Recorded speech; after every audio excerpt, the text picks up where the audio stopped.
LiberalViewer presents.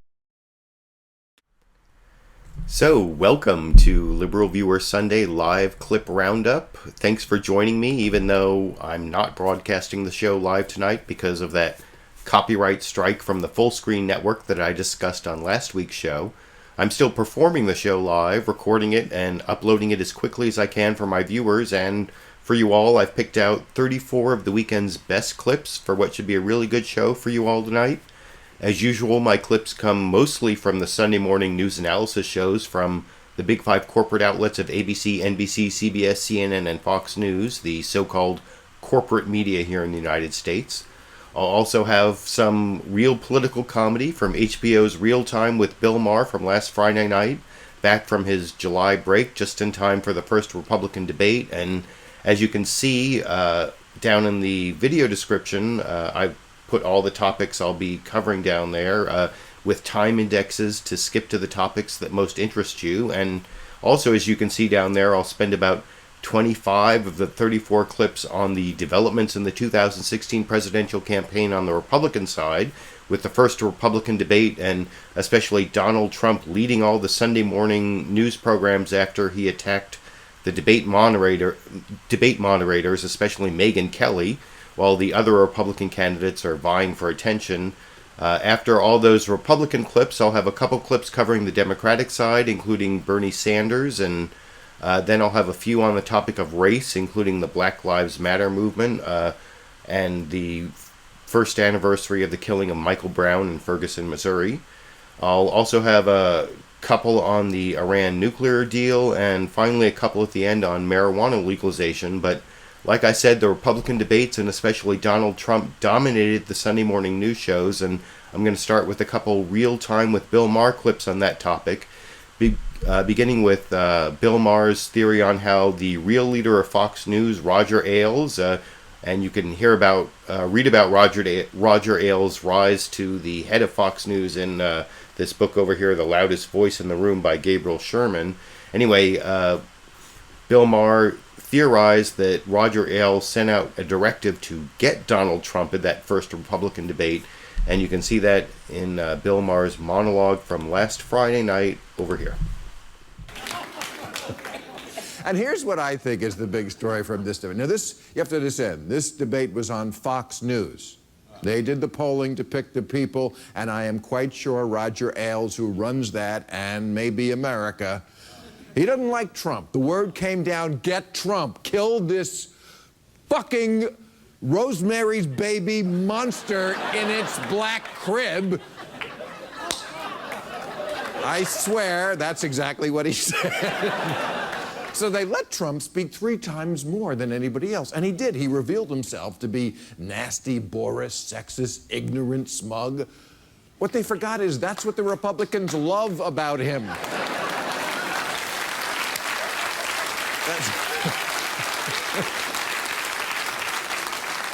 That's why his numbers are double of the guy in second place, who's Jeb Bush.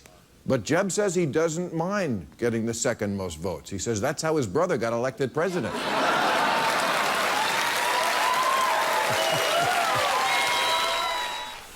And that was a pretty good Jeb Bush joke there after the whole Donald Trump thing. And I'm going to show a second joke from Bill Maher's monologue last Friday where he talked about Megyn Kelly specifically, and she ended up being the big story, as I'll discuss after you watch that clip, where Bill Maher didn't know about Megyn Kelly being the big story for the rest of the weekend when he made this joke in his monologue last Friday here.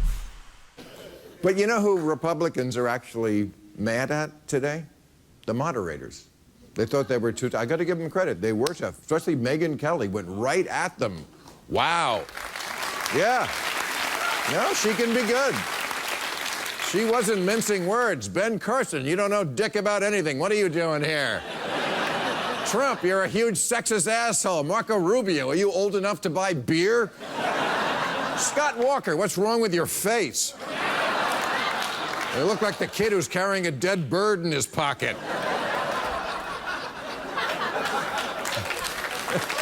But you know what?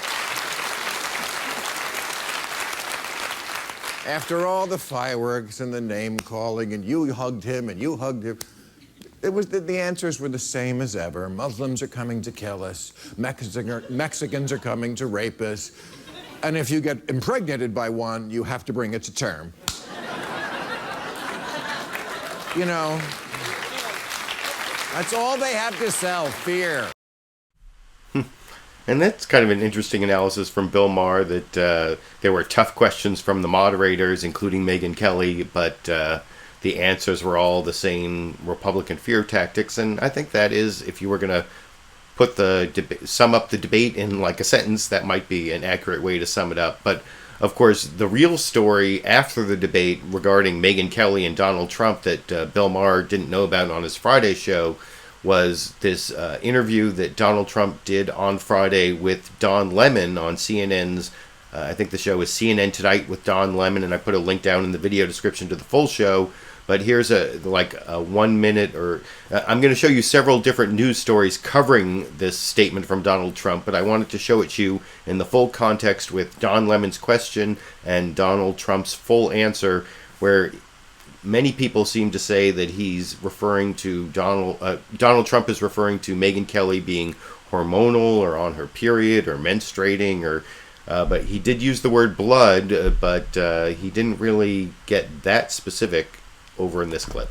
That's a great honor. Well, let's talk about Megyn Kelly, because you brought her up. She did push you, pushed a lot of people, but what is it with you and Megyn Kelly? Well, I just don't respect her as a journalist. I have no respect for her. I don't think she's very good. I think she's highly overrated. But when I came out there, you know, what am I doing? I'm not getting paid for this. I go out there, and you know, they start saying, "Lift up your arm if you're going to." And you know, I didn't know there'd be 24 million people. I figured, but I knew it was going to be a big crowd because I get big crowds. I get ratings. They call me the ratings machine. So I have, you know, she gets out and she starts asking me all sorts of ridiculous questions, and you know, you could see there was blood coming out of her eyes, blood coming out of her wherever. But she was, in my opinion, she was off base.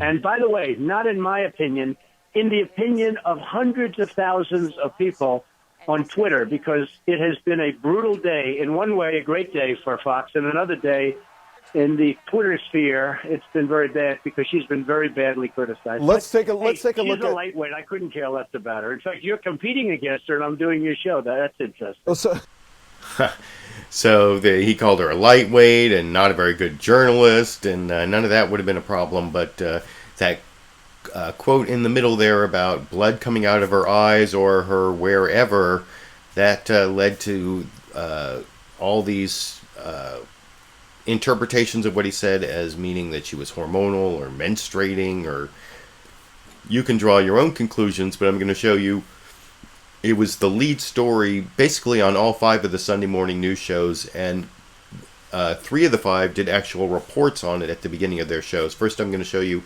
NBC, then ABC, then CNN, how they reported on this latest Donald Trump scandal attacking Megyn Kelly for being hormonal or menstrual or whatever. Here's how Chuck Todd handled it on Meet the Press this morning in this clip.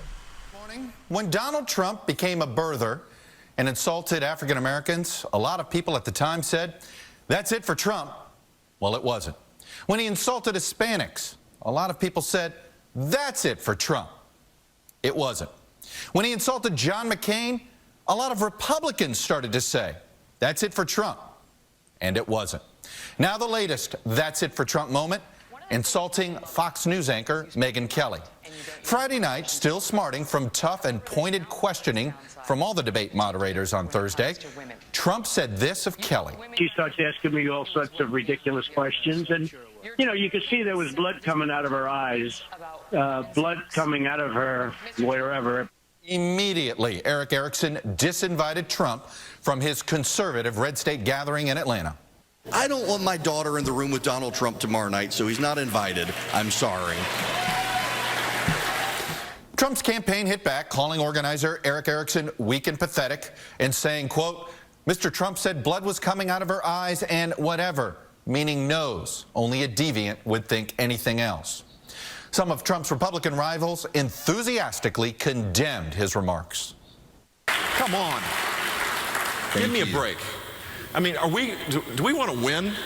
Do we want to insult 53% of all voters? What Donald Trump said is wrong. Yeah, I agree with Carly that those comments are inappropriate. But others, including Marco Rubio, whom I interviewed yesterday, took a different tact. I've made a decision here with Donald Trump. You know, if I comment on everything he says, I mean, my whole campaign will be consumed by it. Right. That's all I'll do all day. I'm joined now. So that's Chuck Todd on NBC's Meet the Press there, giving their report on the Donald Trump controversy with Megyn Kelly. And next I'm going to show how ABC actually gave it just a little bit more coverage and a little bit more in depth, which I'll talk about after you see that from ABC's This Week with George Stephanopoulos. Their report, first there's a little introduction from George Stephanopoulos, handing it over to their reporter Jonathan Karl in this clip. Love him or not, Donald Trump dominating the race for president right now, drawing a record-shattering 24 million viewers to this week's first debate, drowning out his rivals, and now a brand new firestorm. Fellow candidates calling Trump out for his latest attack on Megyn Kelly. Top GOP strategists say this will pop the Trump bubble. But those predictions have been proven wrong before. Donald Trump standing by live to take on his critics after this report from John Karl. Has Trump finally gone too far? The latest, this insult directed at Fox News host and debate moderator Megyn Kelly. You could see there was blood coming out of her eyes, blood coming out of her wherever. For the conservative group Red State, it was enough to boot the billionaire from their candidate gathering on Saturday. I don't want my daughter in the room with Donald Trump. And from Jeb Bush, Come on. Give me a break. I mean, do we want to win? Mr. Trump ought to apologize. Trump later tweeted he meant to say no's. But in response to his cancellation, Trump's team called Red State editor-in-chief Eric Erickson a total loser who has a history of supporting establishment losers. It is an honor to be uninvited. So with Trump at war with both Fox News and a prominent conservative group, one of the biggest questions this morning, is he really a Republican? At Thursday's debate, he drew jeers after he refused to rule out an independent run. And Trump's liberal past is coming under fire, including his support for a single-payer health care system and his coziness with the Clintons. I didn't get a phone call from Bill Clinton before I jumped in the race. Another question, will Trump fade? Some of his opponents are now turning up the heat because he's used to buying politicians. But Trump isn't turning down the bombast that launched him to the top of the polls. Our leaders are stupid. Our politicians are stupid. Finally, can anyone step out of Trump's shadow? The two men flanking Trump on the debate stage, Jeb Bush and Scott Walker, did little to stand out. The two who may have helped themselves most, Senator Marco Rubio. How is Hillary Clinton going to lecture me about living paycheck to paycheck? I was raised paycheck to paycheck. And Ohio Governor John Kasich, who portrayed himself as an experienced, optimistic alternative to Trump. And for people that want to just tune him out, they're making a mistake. Now, he's got his solutions. Some of us have other solutions. Whatever happens, with Trump in the ring, more people are now paying attention to this campaign than anybody could have guessed. Thanks. So that was the ABC This Week with George Stephanopoulos coverage with their reporter Jonathan Karl, and I thought that was the most in-depth coverage of the 5 corporate news programs this morning. The next one I'm going to show is from CNN State of the Union. Jake Tapper did about a 1-minute look at what happened with Donald Trump. It wasn't quite as in-depth, though. I think it was most explicit about what people were thinking Donald Trump was referring to. I think it's the only one that actually says the word period, or that may be later when he's talking to Carly Fiorina, but I think he also mentions it in this report from CNN State of the Union this morning here. Good morning. I'm Jake Tapper in Washington, where the state of our union is tuned in. 24 million people watched Thursday's first Republican debate, a record, and we are feeling the fallout now. This morning, conservatives are pushing back on comments Donald Trump made on CNN about moderator Megyn Kelly. RedState.com editor Eric Erickson disinvited Trump to the conservative gathering this weekend. This is what he had to say. I actually think it's really weak and pathetic to take a tough question from a journalist and assume she's having her period, and that's why she asked you a tough question. Republican candidates have responded, some slamming Trump. Senator Lindsey Graham issued a statement saying his comments, quote, are not worthy of the office he is seeking. Others taking a softer approach, praising women at large. without taking on the frontrunner directly. Megyn Kelly was a colleague of mine for 6.5 years when I was at Fox. She's one of the most remarkable people I know. Intellectually, unsurpassed. As a broadcast journalist, she has great integrity. We'll hear from two other candidates.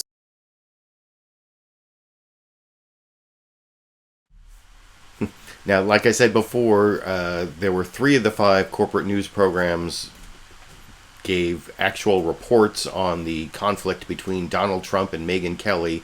I guess that CNN report, it wasn't Jake Tapper who said the word period. They used the clip from Eric Erickson from the conservative Red State Group actually saying the word period. The most strange of all the reactions, I think, was on Fox News Sunday, where they never quoted what Donald Trump actually said about Megyn Kelly. You know, you would think since Megyn Kelly is an anchor on Fox News that they would have been the network most all over this story, but they've been the network of between, compared to CNN and MSNBC, they've been covering this the least as I've been watching all the networks since the debate on Thursday. I don't know, maybe they've decided not to react by giving Donald Trump the attention he craves, or maybe the idea of menstruation is just, too sensitive for Fox News viewers.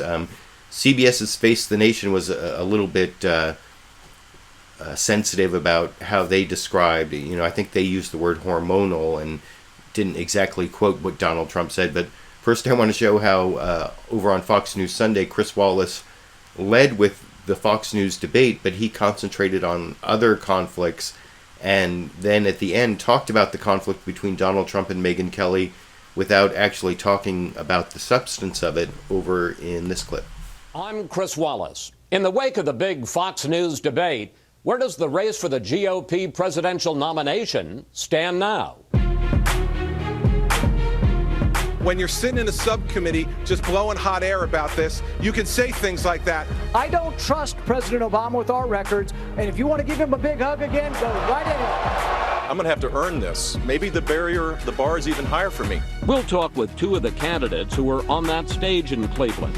Carly Fiorina, who's being praised as the big winner in the early debate. I didn't get a phone call from Bill Clinton before I jumped in the race. Did any of you get a phone call from Bill Clinton? I didn't. And Senator Rand Paul, who was combative as he tries to reignite his campaign. Plus, Donald Trump makes a splash before he even utters a word. Raise your hand now if you won't make that pledge tonight. Mr. Trump. Analysis from our Sunday group on the Trump factor, winners and losers, and the new shape of the Republican race. All right now on Fox News Sunday. And hello again from Fox News in Washington. Well, the sparks are still flying in the wake of the big Fox News debate that 24 million people tuned in to see. Frontrunner Donald Trump is complaining about unfair treatment by the moderators, including me. And after Trump's personal comments about my colleague Megyn Kelly, the conservative group Red State rescinded its invitation for him to speak at an event this weekend. The other top story is Carly Fiorina, who many declare.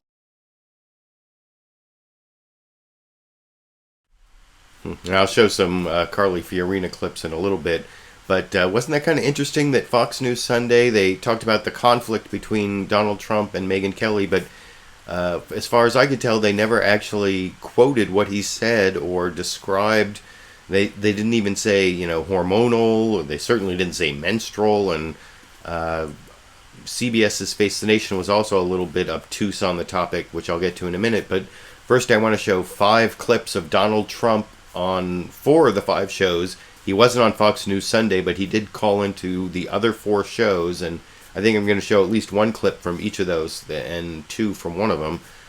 First I'm going to show over on NBC's Meet the Press, Donald Trump called in, and Chuck Todd asked him, you've had 24 hours to think about what you said about Megyn Kelly. Have you decided to apologize? And of course, no. The answer is no. He hasn't decided to apologize. And as he said on all the shows, if you think he was talking about menstruation, you're a deviant. That's right. Only a deviant could have come to that interpretation, as you can see over in this clip. Thank you, Chuck. Well, you've had 24 more hours to reflect on your comments on Megyn Kelly. Any change this morning? Do you want to apologize?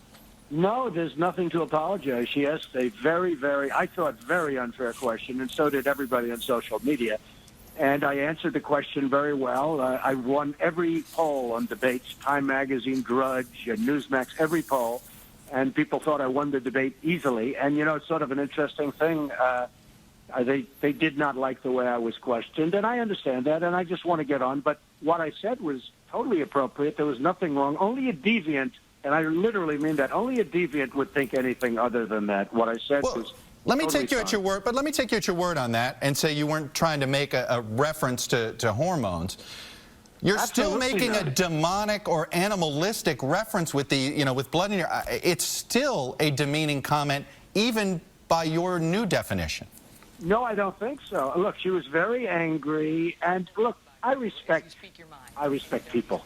And she was very angry because I brought up something that got the loudest applause of the day by far, and it really interrupted her when she did the question. And she was very angry, and all I said is there was blood, essentially, there was blood pouring out of her eyes, and there was blood. And then I said, you know what?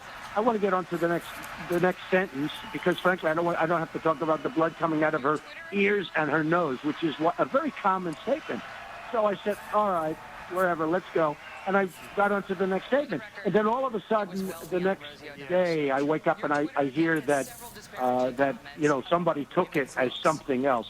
Only a deviant would think that, Chuck. I didn't even think that.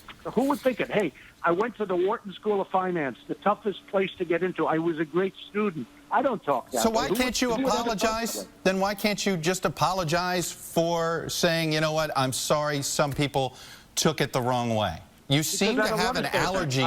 You seem to have an allergy toward apologizing. No, I apologize when I'm wrong, but I haven't been wrong. I mean, I said nothing wrong. There's nothing. It's a very common statement. I've said it about many. Excuse me, I said it about Chris Wallace. I said there was blood pouring because he tried to question me, and he's a small shadow of his father, Mike. That I can tell you. But I said it about Chris Wallace. And Chris Wallace came out, and I said there was blood pouring out of his eyes. Nobody asked me about apologizing. You know, I want to read you a comment of somebody who was... So that was Donald Trump on NBC's Meet the Press reacting to Chuck Todd's request for an apology. Of course, no apology for Megyn Kelly. And he even went after the other co-moderator there, Chris Wallace, for being a shadow of his 60 Minutes father, Mike Wallace. That seems another like nasty personal attack. But I want to move over to ABC's This Week with George Stephanopoulos, where Donald Trump called in and talked to George Stephanopoulos, the host, and gave kind of a similar answer to a tweet from Carly Fiorina, who was, you know, part of the Stand With Megyn movement on the right wing of the Republican Party, since she's such a darling of conservatives. And Donald Trump gives sort of a similar answer, although in this one he says something that I kind of like, that he has a great relationship with the women, which reminds me of how he talks about the blacks sometimes. So I guess he has a great relationship with the blacks and with the women, as you can see from his answer to George Stephanopoulos this morning here. Trump, thank you for joining us. So you're hearing the rivals stepping up the rhetoric. Jeb Bush says you should apologize. Carly Fiorina had this tweet. Mr. Trump, there is no excuse. Scott Walker agrees. What's your response? Well, I'll start off by saying Jeb Bush on women's health issues just destroyed his relationship with women, what he said a couple of days ago, if you want to really get down to the important stuff, because what he said about women and women's health issues was ridiculous, and I'm the exact opposite. And I've always had a great relationship to the women. The relationship has been amazing in terms of thousands of employees and top-level employees. And, you know, George, I was one of the first people in the construction industry to put women in charge of major construction projects. And my relationship has been great. Carly Fiorina, you know, she's having a lot of fun, but she doesn't discuss the fact that her tenure at Hewlett-Packard was a disaster. She then ran for the Senate, which nobody even talks about, and she lost in a landslide. And other than that, I wish her well. She's a very nice person. So no apologies to Megyn Kelly? You don't think you don't think you crossed the line there? No, not at all. I said, look, she asked me a very nasty question. I have nothing against Megyn Kelly, but she asked me a very, very nasty question. And in the middle of her questioning, I brought up a statement, Rosie O'Donnell, and the entire place, it was the biggest combination of laughter, applause. The place went crazy. It interrupted her question. It obviously shook her up a little bit, but she was very angry. You could see it. And I made the statement, blood was pouring from her eyes. And then I said, blood was pouring from wherever. And I just, when I said that, I wanted to just get onto the, I didn't say So anything. you did misspeak then. Excuse me, George, I was referring to nose, ears. They're very common statements.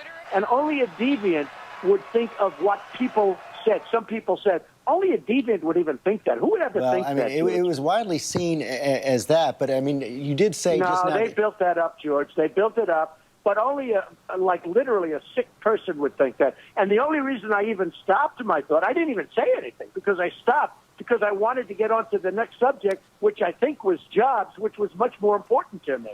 But I wanted to get on, so I stopped rather than saying nose or ears, because that's a very common coming from eyes, nose, ears. These are very common. And what it means is that a person is angry, very angry. She was very angry.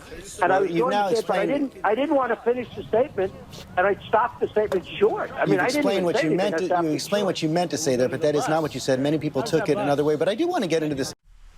So that's how ABC's This Week with George Stephanopoulos treated the Donald Trump controversy with Megyn Kelly, and you heard basically the same answer there, though, like I said, he said that he has a great relationship with the women, which I kind of like. And now I'm going to move over to actually a couple clips from CNN State of the Union. You saw how over on ABC, George Stephanopoulos asked Donald Trump to respond to a tweet from Carly Fiorina.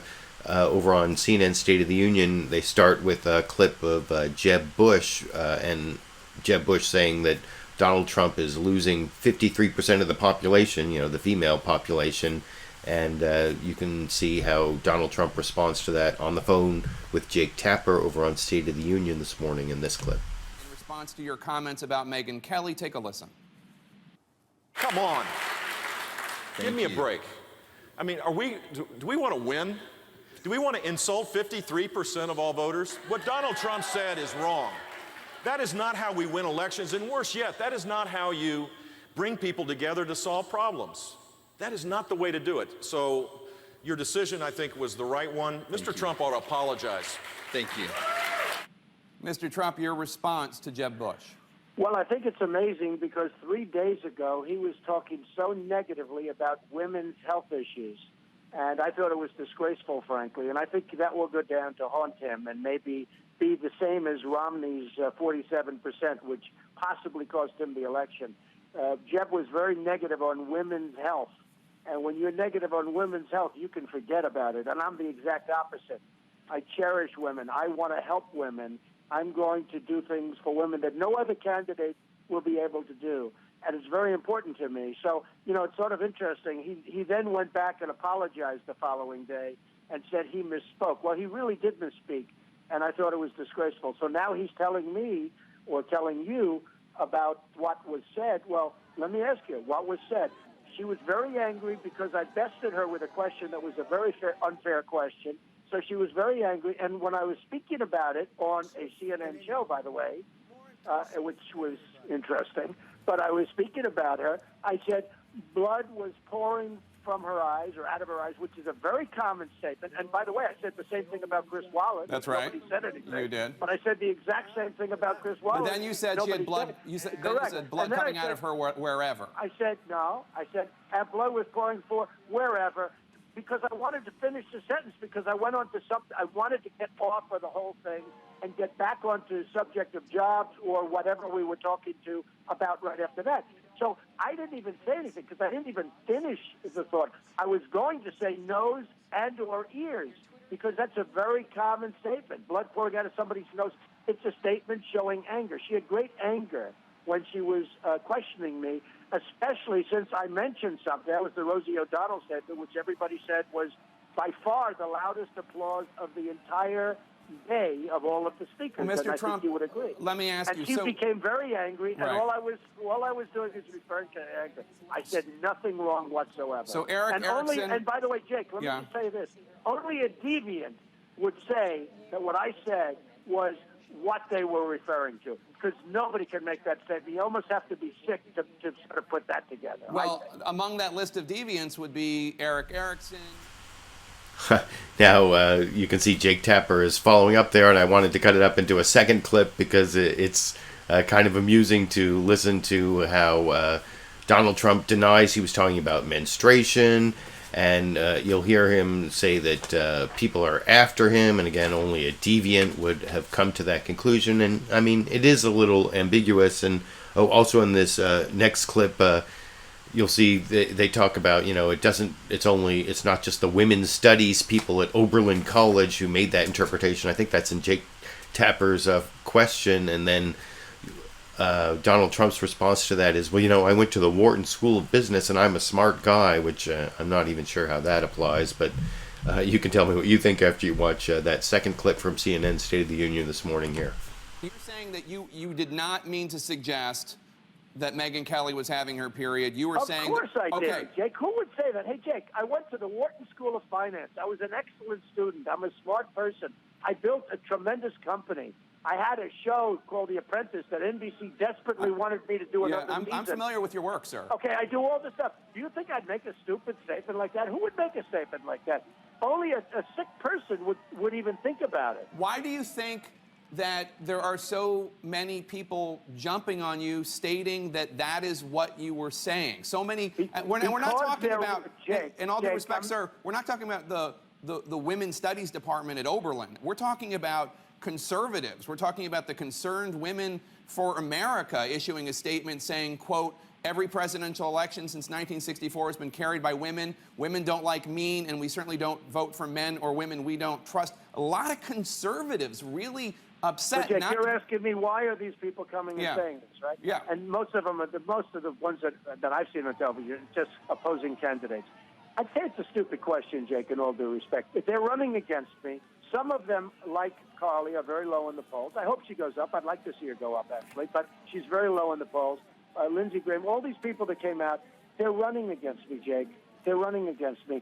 I would say it, too, if I was at 1% or 2% or 0%.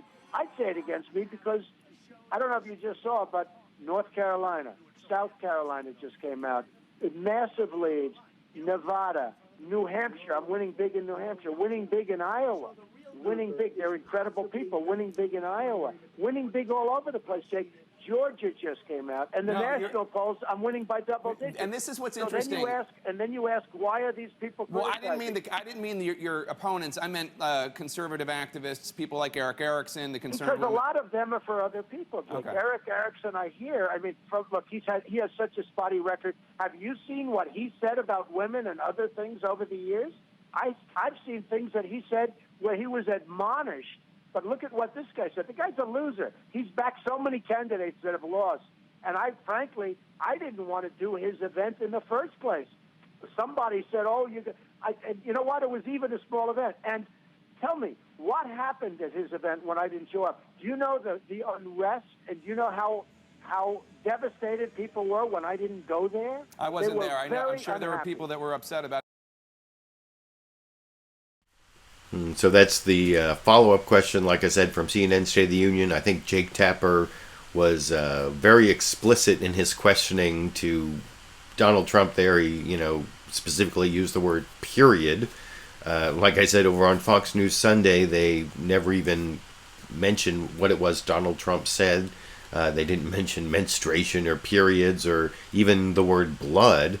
I think CBS's Face the Nation was the only program that was close to Fox News Sunday, and how euphemistic they were about what exactly Donald Trump said. And I'm going to show one question that their host, John Dickerson, asked to Donald Trump.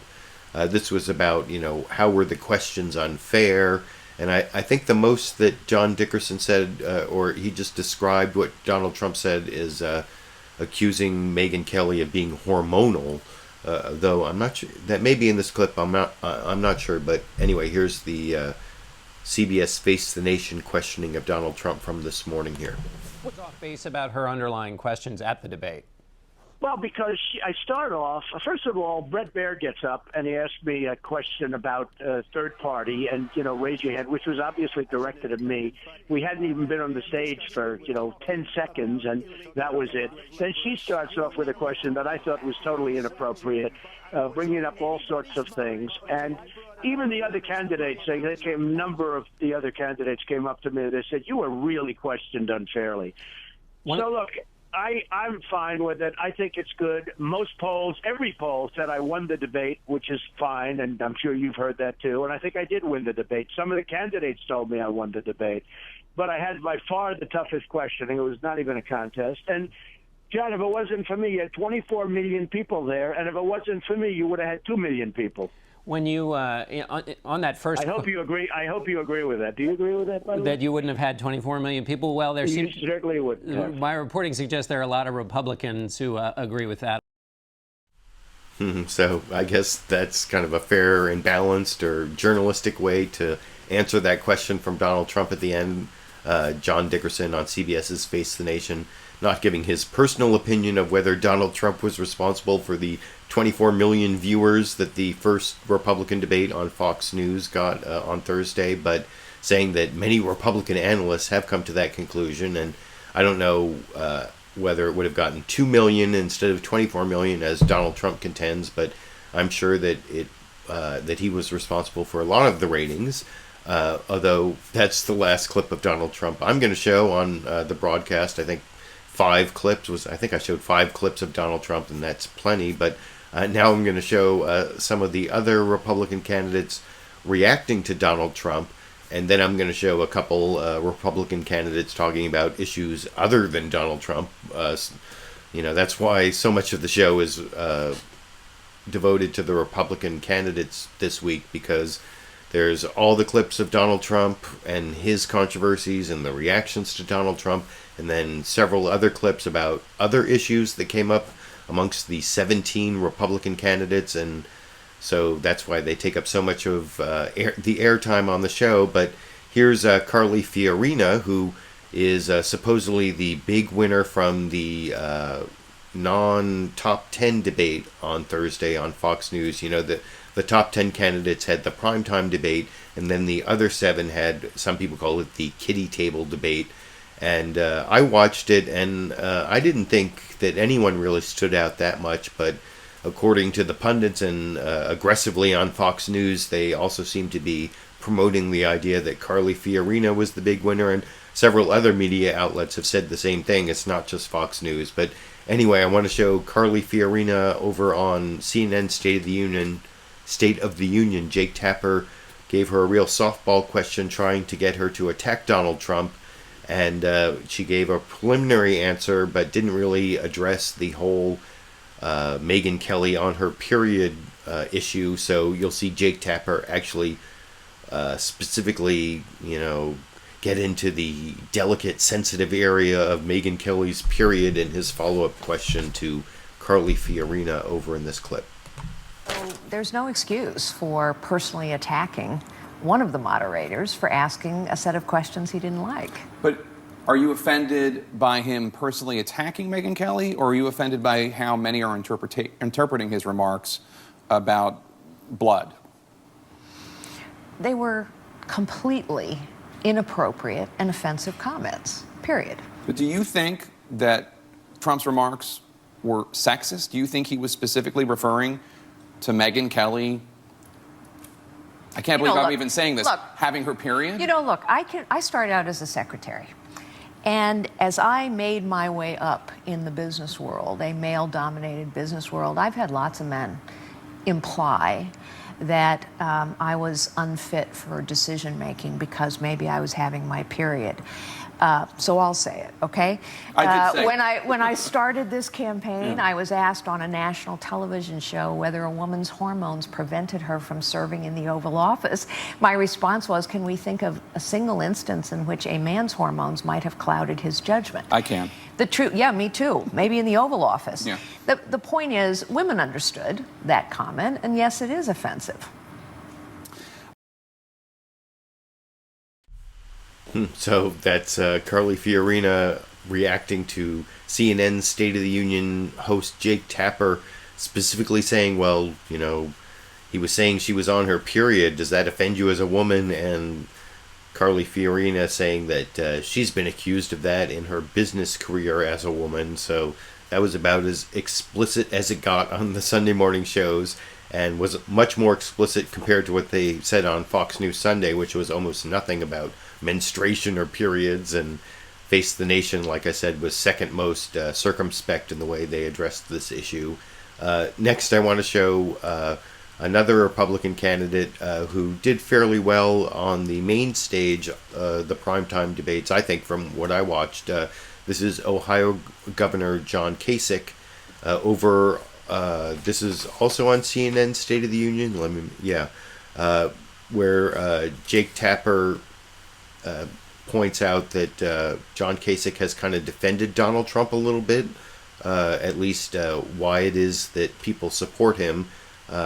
He did in the debate, and you'll see a response from John Kasich that segues right into why, you know, he believes in strong women. He has strong women in his family, and then he says this weird thing about how everything that women touch turns a little bit better, or something like that. Over in this clip. Donald Trump's hitting a nerve in this country. He is. He's hitting a nerve. People are frustrated. They're fed up. They don't think the government is working for them. And for people that want to just tune them out, they're making a mistake. Joining us now live, Republican candidate John Kasich. Mr. Kasich, I'm not going to spend this entire debate talking about Donald Trump, but I do want to know, what do you think? He says he was talking about Megyn Kelly's nose. Carly Fiorina clearly doesn't believe him. Do you? Jake, let me tell you what I know. I've got strong women in my family. I've got strong women in my administration, and I have strong women in my campaign. In fact, my campaign manager is a woman. And I've found that whenever women touch anything, they clearly make it better than we do as guys. And so, you know, I'm not getting into this or that, or he said or she said. I'm just telling you that my perception of how it's worked in my lifetime, and I actively seek out and recruit women to be involved because, like I say, they make things better. Now, a lot of Republican women are really upset at what Donald Trump said about Megyn Kelly. Are you afraid of directly criticizing him? No, I just don't want to be negative, Jake. I mean, I think the problem a lot of times in our party is that instead of being positive and talking about our record, my experience, Budget Committee Chairman, Chief Architect of balancing the budget, welfare reform, defense experience, turning Ohio around, why am I spending my time talking about something negative? That's just not in me to do that. So, look, I don't appreciate what he said, but I've just told you how I feel about women, and I think it's more important for me to tell you who I am and what I think than spend my time on the negative side of the street. I just don't want to be there. So that's Ohio Governor John Kasich's response to the whole Donald Trump kerfuffle. And in case you think that whole thing about women, you know, making better everything they touch was just some sort of off-the-cuff remark, I'm going to show you a clip from NBC's Meet the Press where Ohio Governor John Kasich says almost exactly the same thing. It starts off with the host of NBC's Meet the Press, Chuck Todd, giving a pretty positive introduction, I thought, to the Ohio governor and his performance at the debate on Fox News last Thursday. And you can see that over in this clip. The presidential debate was held in Cleveland at the home of the Cleveland Cavaliers. And our next guest, Ohio Governor John Kasich, made the best of a little home court advantage. Put an impressive performance for the supportive crowd. Been a bit of a dark horse, slowly gaining in the polls, particularly in New Hampshire. Governor Kasich joins me again now. Governor, welcome back to Meet the Press.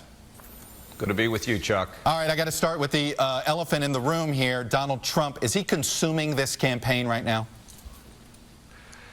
You know, Chuck, it's really funny. It just doesn't seem to bother me, you know, and in regard to the issue of women, you know, I mean, look, I had strong women in my family. Right. I've had, you know, I have strong women in my administration, and my campaign manager is a woman, and I've always found that whenever women touch anything, they always make it a little bit better. And So it's unfortunate what's happened here, but I just don't, it's up to me to tell people about me and not be worrying about somebody else. I understand. So, like I said, just wanted to show that same answer from John Kasich, governor of Ohio, twice, just to point out that whole weird thing about women touching things and making it better was not some random thing he just said on one show. It's one of his talking points. Women make things better by touching them. I don't know exactly what that means. It seems like some weird reverse sexism where you like give special powers to women. You know, they're magical creatures that I don't know. You can let me know what you think, why it is that John Kasich says that women make things better by touching them. But I want to show a couple more reactions to the whole Donald Trump kerfuffle. First, from CBS's Face the Nation, John Dickerson asked Dr. Ben Carson, who apparently was one of the big winners from the main stage. Some of the debate, he seemed kind of quiet, but he did strike a chord with some people, I guess. And here you'll see John Dickerson tries to get him to compare his stance on political correctness with what Donald Trump is saying, because, Dr. Ben Carson has, like many Republicans, has come out against political correctness, but then they want to criticize Donald Trump for saying things that aren't politically correct. That's Donald Trump's big defense, that he's not politically incorrect, or he's not politically correct. And so Dr. Ben Carson says, well, there's a difference between being polite or courteous and being politically correct, and I actually don't think there's that much of a difference, as I'll explain after you see that clip over here. Kind of came on the political scene with your speech at the National Prayer Breakfast, in which you talked about the fact that we're too politically correct in American culture these days. With respect to Donald Trump and his spat with Megyn Kelly, is everybody being too politically correct? Well, I think there may be a difference between political correctness and courteous speech. There is a difference, and what bothers me is when people say, you can't say this word, you can't say this phrase, you can't even think that, you can't express this, and it's very difficult for people to have an honest conversation if they can't express themselves. But in no way do I advocate, saying mean things about people. That has nothing to do with political correctness. And so, do you think that's what Donald Trump did in this case? I haven't heard his specific comments, but I've heard about them, and they certainly would not be the kinds of things that I. And of course, Dr. Ben Carson didn't hear the specifics of what Donald Trump said on CBS's Face the Nation because, like I said, they never actually quoted it. They were a little bit obtuse. I think the most that they said on CBS's Face the Nation was that he accused her of being hormonal. But what I disagree with about what Dr. Ben Carson said in response to John Dickerson's question was that he said there's a difference between political correctness and, politeness or not wanting to offend people.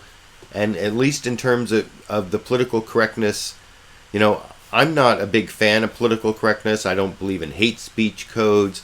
I certainly don't believe that government or, colleges or even workplaces should stop people from saying certain words or, conveying certain ideas. I'd rather have those ideas out in the marketplace and then they can be judged by other people. But even though I don't believe in coercive political correctness, for myself, I agree with, political correctness to the degree that I personally try not to say things that I know are going to offend people. I try not to use words or stereotypes that I know are going to offend people. I don't want that to be prohibited. I don't want there to be, government or, institutional coercion to make people come to that same conclusion that I've come to. But personally, I think it's just, plain politeness, plain inclusiveness. It's the way that we should all behave, even if I don't think it should be coerced by government and institutions. So I wanted to point that out. The final reaction, or actually, this is one of the last reactions to the whole Donald Trump thing I'm going to show. This is from Senator Bernie Sanders, so it's almost as if I'm moving over to the Democratic side, but since it's a reaction to Donald Trump and the Republican debate, I'm classifying it over on this side, and this is also CBS's Face the Nation, and you'll see Bernie Sanders actually zeroes in on what wasn't said in the Republican debate, which is kind of, or in some ways, more important than what was said, as I'll discuss after you see that clip over here. Senator Sanders, I want to start with the Republican debate, the big news in politics this week. Did you watch? I did. And what did you think? Not much. I mean, what amazed me is not just the answers that I heard, it's the answers that I did not hear. Scientific community is virtually unanimous that climate change is one of the great environmental crises facing this planet. Not one word. Massive level of income and wealth inequality in America. The rich are getting richer. Almost everybody else is getting poorer. No discussion. Citizens United Supreme Court decision that allows billionaires to buy elections and buy candidates. Huge issue. Future of American democracy. No discussion at all. So on some of the most important issues facing our people, there was almost no discussion. But I'll tell you what there was and what concerns me very, very much. Apparently, most of the candidates up there do not remember the consequences of the wars in Iraq and Afghanistan. And the kind of easy feeling, the kind of non-consequential talk about going to war or rejecting the president's effort to negotiate an agreement with Iran disturbed me very much, because I think these people do not know what the war in Iraq did to our people, did to the people in Iraq, and that how many of our folks came back wounded and dead. I want to switch to... So that was really awesome, or almost all of it, from my point of view. I agree with almost everything Bernie Sanders said there about the missing issues at the Republican debate. You know, I don't totally agree with him on Citizens United, as I discussed last week, and I don't really want to go into this week, but I think that was a great explanation of how the Republicans are focused on weird, divisive, Republican-based issues instead of really important things like income inequality and especially the issues of war, and how they are all hawkish on rejecting this deal with Iran. And like I said, I'll have a couple clips on the deal with Iran a little bit later.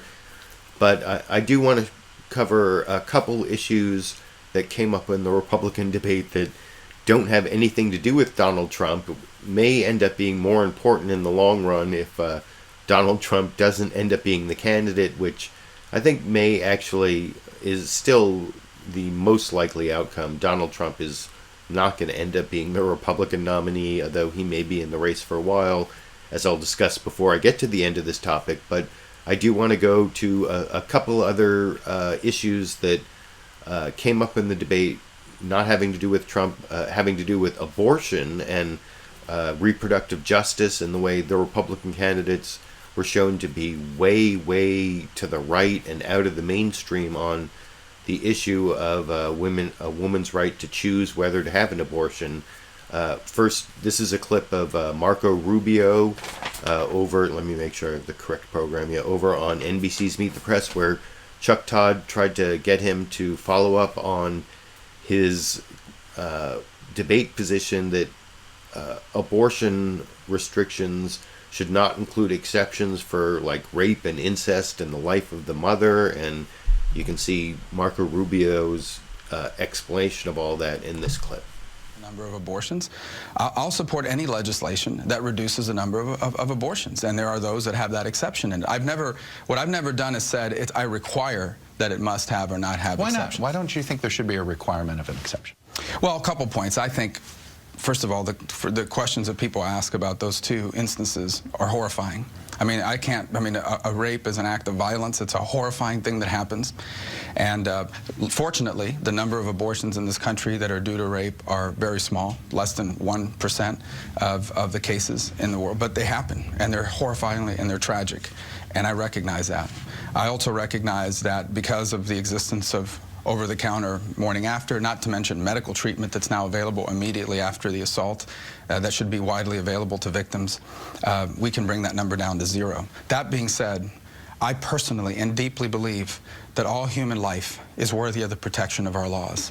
I do, and I believe that irrespective of the conditions by which that life was conceived or anything else, and for me to be consistent on that belief, that's why I feel so strongly about it. That being said, I recognize that in order to have a consensus on laws that limit the number of abortions, a lot of people want to see those exceptions, and that's why I've supported those laws in the past, as has every pro-life group in America. Where is the constitutional line of protection between an unborn child and the mother? That's why this issue is so hard. There is no doubt that a woman has a right to her own body, has a right to make decisions about her own health and her own future. There's no doubt. And then there's this other right, and that's the right of a human being to live. And these rights come into conflict when it comes to this issue, and so you have to make a decision. And it's hard. I don't say it's easy. Listen, you're 15 years old, and you become pregnant, and you're scared, and you have your whole life ahead of you, and you're facing this. That is a hard situation. I tell people all the time, don't pretend this is easy. This is a difficult question. But when asked to make a decision between two very hard circumstances, I've personally reached the conclusion, if I'm going to err, I'm going to err on the side of life. Let me ask you about public opinion. When should public opinion matter in a decision by the president, and when should a president decide, you know what, the public doesn't... Oh, sorry about that. I didn't want to show that additional question, but I thought that Marco Rubio did a fairly good job of putting a soft spin on a really hardline position. You know, at the beginning there, he was talking about how he doesn't care if there's an exception for rape, incest, or life of the mother. But by the end there, he's talking about caring about 15-year-old girls who need to get the morning after pill, which I thought that was a little surprising. And then I want to move over to another hardliner on a woman's right to choose over on ABC's This Week with George Stephanopoulos. This is Mike Huckabee, who over at the Republican debate on Thursday said that we should attack the abortion rights movement with the 5th and 14th Amendments to the U.S. Constitution, you know, that say that the government can't take away a life without due process. Of course, Roe versus Wade says that until a fetus reaches viability, it doesn't have a right to life that the state can use to compete against a woman's right to choose what to do with her own body.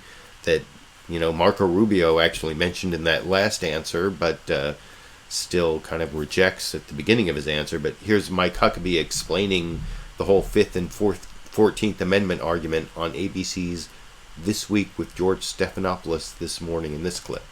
Candidates agreed on was defunding Planned Parenthood, but you went even further on Thursday, and I want to show that right here.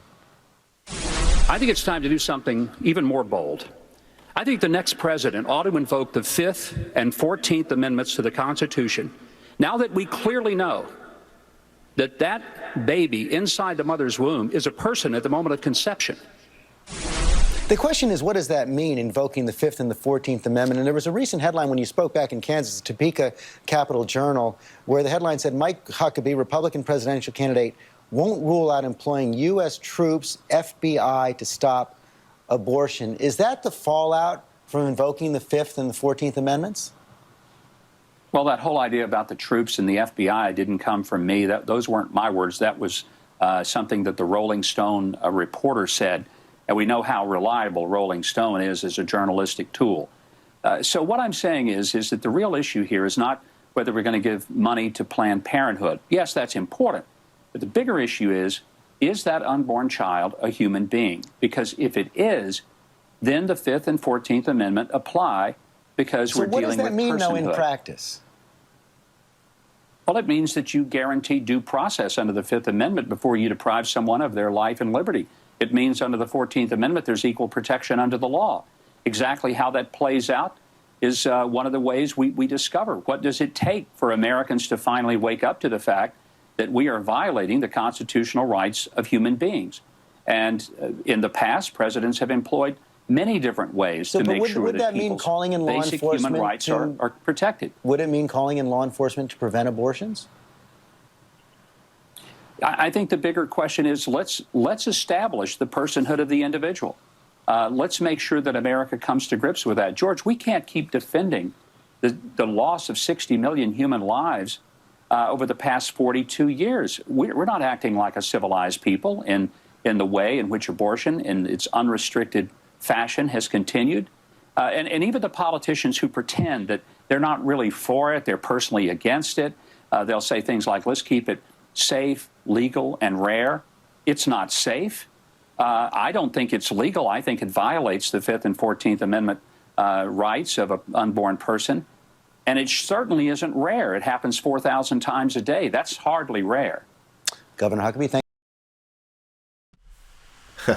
So that's former Arkansas Governor Mike Huckabee defending his comments from the Republican debate that the future Republican president, who he wants to be, should use the 5th and 14th Amendments to the U.S. Constitution to fight for the rights of the unborn as a person whose life cannot be taken away without due process of law. Of course, that's totally out of line with what the Supreme Court decided in Roe v. Wade. As I said, of course, that may be his point, and he's playing to these pro-life, especially evangelicals, who are really important in the Republican nominating process, especially this big evangelical contest on March 1st that Ted Cruz, I understand, is going on a bus tour through these evangelical states to try to get that ready and or get his support ready. And he was one of the candidates who did well last Thursday who didn't appear on any of the programs, I guess because he's on that bus tour. But I want to show another candidate fighting for that same vote who I didn't think did a really intelligent job of answering a question. Also on ABC's This Week with George Stephanopoulos, this is former governor of Texas Rick Perry. On right after that Mike Huckabee answer, George Stephanopoulos asked him, what do you think about this idea of the 5th and 14th Amendments being used to fight for the right to life of the unborn? And you'll see Rick Perry, even though he heard this answer, if he was watching the primetime debate from Thursday, he did not have an answer. He didn't really show that he understood that what was in the 5th and 14th Amendments to the U.S. Constitution, at least in my opinion from watching this answer. Instead, he sort of switched over to his talking points on the Planned Parenthood videos and defunding Planned Parenthood over in this clip. Rick Perry joins us now, former governor of Texas, also presidential candidate. He was there on Thursday night in the early debate, joins us now from Iowa. We just heard Governor Huckabee right there. What do you think about that idea of invoking the 5th and 14th Amendments to protect the right to life? Well, I think anyone who's seen the videos of the Planned Parenthood is offended, regardless of where they may be on the issue of choice of protecting life. And that's what we need to be focused on, is these operations that are clearly outside the bounds of not just humanity, but outside the bounds of our criminal laws. And so one of the reasons we shut down Planned Parenthood in Texas, and I might add, replace those dollars with women's health care dollars that really went to the core and then protected what the people of the state of Texas wanted to do, which is not be a place that expanded abortion. We had parental consent notification, and we also had laws that sonogram bills and others to protect the life and also to protect the life of those mothers. So, that's the real issue for us, is to give real options on women's health care and to restrict these groups that are using out of the norm procedures to do these abortions. I don't think Rick Perry understands what's in the 5th and 14th Amendments. I don't, it's just another example of how former Texas Governor Rick Perry does not seem very bright or cannot think on his feet. He is doing a little bit better on memorizing his talking points, but you can let me know what you think. But I don't think he answered that question very well in terms of actually answering the question. Instead, he was very reliant on his Planned Parenthood talking points, nothing having to do with the actual issue of the 5th and 14th Amendment. Now I want to go to a few clips from a different Republican Senator Rand Paul. A couple of these clips, I actually agree with almost everything he says, which is pretty rare for a Republican. These are all from Fox News Sunday. Chris Wallace starts off asking Rand Paul about how combative he was on the debate stage. He was, Senator Rand Paul was one of the top 10 in the primetime debate, and you'll see there's some clips of that debate in this question and answer between Chris Wallace and Rand Paul, starting with Chris Wallace saying that Rand Paul had actually admitted he was being combative to try to get an increase in the polls, and asking Senator Rand Paul if that worked over in this clip. Senator Rand Paul says he's a different kind of Republican. And at the Fox News debate, he aired those differences with Donald Trump and New Jersey Governor Chris Christie. How's that working out for him? Senator Paul joins us now. Senator, we talked on the O'Reilly factor on Friday, and you acknowledged that one of the reasons that you were so combative in that debate is because you are lagging a bit in the polls. I know it's only been a couple of days since then, but has it paid off? Our numbers of contributors have gone up dramatically. We have well over 100,000 contributors. 96% of our contributors give under $100. So, yeah, we think we've excited our base. And one of the things that really shows is that when you poll me head-to-head with Clinton, I actually lead her in 5 states won by President Obama. It's interesting to contrast that with Donald Trump, who actually is 16 points behind Clinton. So my suggestion is next time we do a debate, maybe that ought to be a poll we ought to look at in calculating who we talk to. All right. You brought up Trump. Let's talk about him, because you had a kind of quick exchange with him right off the bat when he refused to pledge that he would support the eventual Republican nominee. You came in cold. Here it is. Okay. This is what's wrong. He buys and sells politicians of all stripes. He's already, Dr. Paul. Hey, look, he's already hedging his bet on the Clintons, okay? I want to go past that moment and ask you big picture. Senator, what do you think of Donald Trump? Well, I don't think we should reward vulgarity, and I don't think vulgarity equates with insight. And so because you can shout and call people names and call someone stupid or call someone fat, is that really what we're going to make the decision on for who's going to be our nominee? I came out of the Tea Party movement, and part of the Tea Party movement was that we were upset with fake conservatives and Republicans who truly weren't conservative, Republicans who were for Obamacare and Republicans who were for the bank bailouts. Well, that's Donald Trump. He's been for all of these liberal policies, and now because he can stand up and say vulgar things and he's a truth teller, well, the truth is, what is he for? I have no idea whether he's conservative. He really could be a liberal for all I'm concerned. I have no idea what his real philosophy is other than that he is for promoting himself.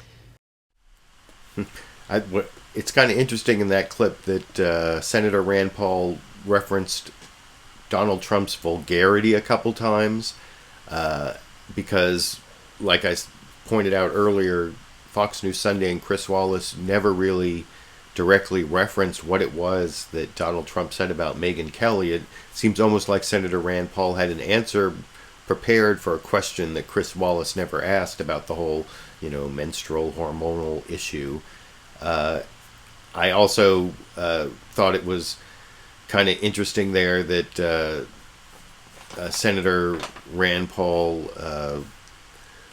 was saying that he was getting contributions and that his whole combative, different kind of Republican message was actually working. And before I finish this topic, I'm going to show some polls from NBC at the end, which certainly aren't definitive, but I don't think they really back up what Rand Paul was saying. But I do want to show a couple clips from the later part of the interview between Chris Wallace and Rand Paul, where they specifically talked about his national security arguments, and his first starting with his fight with Chris Christie, where Chris Wallace, Fox News Sunday's Chris Wallace, really took the side of Chris Christie and those who think we need bulk phone record collection and surveillance on Americans, I think, and even more so in the clip I'll show after. But first, here's Fox News Sunday host Chris Wallace saying, don't we really need to connect those dots over in this clip. Then there was that heated exchange with Governor Chris Christie about government surveillance. Here's a taste of that. Listen, Senator, when you're sitting in a subcommittee just blowing hot air about this, you can say things like that. I don't trust President Obama with our records. I know you gave him a big hug, and if you want to give him a big hug again, go right ahead. Senator, I want to delve down a little bit into this issue. You say that you want to collect records about the terrorists, not about innocent Americans, but law enforcement experts say that that is naive. They say you can't connect the dots to find somebody unless you have the dots. Well, the truth of the matter is every time we've been attacked here on the homeland, we have had evidence in advance. We had evidence in advance on the Boston bomber. The Russians tipped us off. We also should have known he went back to Chechnya, and we didn't do a good job knowing his whereabouts. The Garland shooter recently, the one who traveled from Arizona, we had evidence in advance. Major Hassan, the mass murderer at Fort Hood, we had evidence for years that he was radicalized and had radical notions of radical Islam. And at political correctness, we kept advancing him in the military because people were afraid to stand up and say enough's enough. So no, I don't think there's any instance in which we've found that the indiscriminate bulk collection of records have helped us. 3 independent commissions looked at this. Every one of them said that no terrorist has been caught through the bulk collection. So I actually do want more individualized investigation. The Fourth Amendment says you can collect records. You just have to name the target, have some suspicion, not even proof, but suspicion that you present to a judge and a judge's signature. But I don't want the blanket surveillance of all Americans. I'm not willing to give up on the Bill of Rights in order to say, oh, I can feel more safe. We've been doing this, and actually we've been attacked despite the collection of all these bulk records. But now, I really enjoyed almost every point that Senator Rand Paul, or agreed with almost every point that Senator Rand Paul made in that answer. The only quibble I have with it is his use of the word suspicion. To get a warrant, you're not supposed to have suspicion, or, reasonable suspicion is a much lower legal standard. He should say probable cause, and I wish I had heard him say the words probable cause, which he didn't say in that answer, and you'll hear him say reasonable suspicion again in this next answer to Chris Wallace, although Chris Wallace is the one in this next questioning who really won't accept the fact that you don't have to collect data on every single American to then later go and find out who suspected terrorists are talking to. And I think Rand Paul gives a pretty good answer, other than saying the words reasonable suspicion instead of probable cause over in this clip. Bulk records. But there are a lot of, I think you would say, respected people. Maybe you wouldn't say they're respected. General Michael Hayden, former head of the CIA, Dianne Feinstein, the ranking Democrat, former chairman of Senate Intelligence, that says that this bulk collection has worked, has protected us. I mean, let me give you a specific example. And this is the one that law enforcement officials say, if we suddenly discover a terrorist phone number that's being used, let's say, out of Pakistan, and we want to go back and find out who that person has been talking to, if we haven't been collecting the records, how do we go back and trace who that terrorist on that cell phone number has been calling over the last 6 months? Well, what you're describing is actually an instance in which we do have specific information, and we would write that down, and we would say we have suspicion, and I would sign the warrant for that, and then you get the information. But the wait, records sir, don't disappear. But the point the records are out there and exist. But the point is, if we haven't been collecting the records along the whole time, when we discover today that there's a bad guy out there using a phone call, how do we trace who he called 6 months ago? The records are kept by the phone company and typically are kept for 18 months or more. There's no evidence that any of this has worked is the most important thing to understand. We've been doing this for 10 years. Not one terrorist has been caught through this program. But the thing is when you look and you say, is it illegal? The courts have said it's illegal. Many scholars are saying it's unconstitutional. And I believe it to be unconstitutional. And the thing is I know so many young men and women who have sacrificed parts of their body, died in battle or lost limbs in battle. And I think it's a disservice to them to say, oh, well, we're just going to give up on the Bill of Rights while you're gone. The young men I talk to, the young women I talk to who have fought, they say they fought for the Constitution, they fought for the Bill of Rights. And I think it's disappointing that we would give up on that, these protections. This is the freedom. When we say we're fighting for freedom, it's the freedom from government surveillance.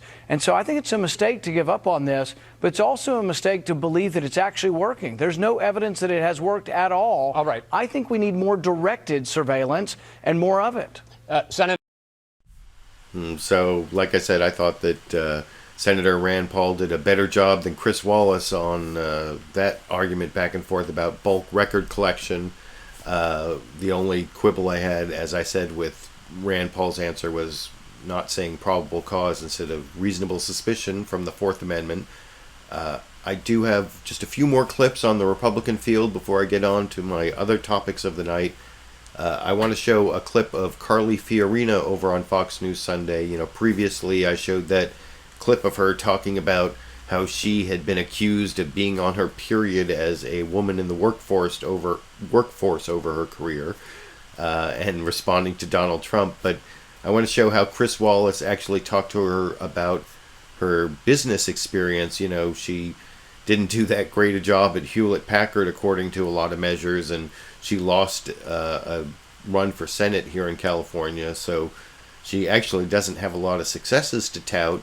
And she's really vulnerable to the same attacks that you saw on Mitt Romney, which is what Chris Wallace brought up with her on Fox News Sunday this morning. And I don't think she really answered the question in a way that was any better than any of the things I heard from Mitt Romney last time around. So I don't think she is that, great a candidate despite all the buzz she's getting from the kiddie table debate last Thursday. But you can let me know what you think after watching. This is just a little under 3 minutes from Fox News Sunday this morning here. With more visibility comes more scrutiny, and I don't think it was any surprise that the morning after your performance in the debate on Thursday, the chairwoman of the Democratic National Committee, Debbie Wasserman Schultz, went after you. Here she is. What's impressive about a woman who nearly drove a Fortune 500 company into the ground, who fired 30,000 people when she was CEO, whose stock dropped by 50% when she was the head of the company, and then recovered after she was fired by 10%? You know that if you end up as the Republican nominee, the Democrats are going to put that in every ad. She fired 30,000 people. It's exactly the kind of thing, Ms. Fiorina, that sunk Mitt Romney. Yep. And I'm flattered that the head of the DNC would come after me. I guess that means we're gaining traction here. But here's the facts. I led Hewlett Packard through a very difficult time. The dot-com bust, post 9/11, the worst technology recession in 25 years. I would remind Debbie Wasserman Schultz that it's taken the NASDAQ 15 years to recover.